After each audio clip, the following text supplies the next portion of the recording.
جعفر صادق علیہ السلام۔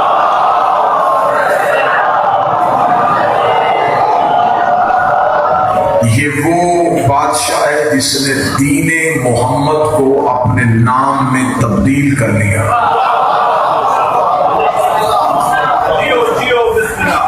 ہم مولا علی کے ماننے والے ہیں لیکن ہم علویہ نہیں کہلاتے، فقہ حسنیہ نہیں، فقہ حسینیہ نہیں، فقہ سجادیہ نہیں، فقہ کون سی؟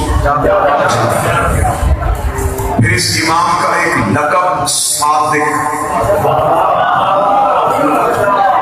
چلے اگر آپ چاہے تو پھر آپ کے لیے خطابت کا جملہ کہوں، لوگوں کے پاس صدیق ہے، ہمارے پاس صادق۔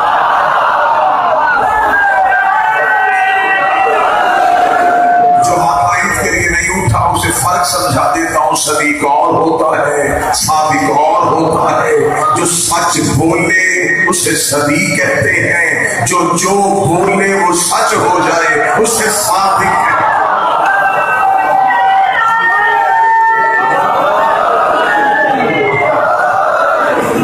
اب ہے تو اس گھر میں سارے ہی سچے ہے،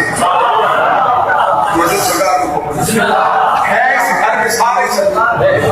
علی جیسا سچا جس کی زبان سے خدا معراج کے پردے میں بولے، اس گھر میں حسن اور حسین جیسے سچے جو مباہلے میں نبی کی صداقت کے گواہ بن کے جائیں۔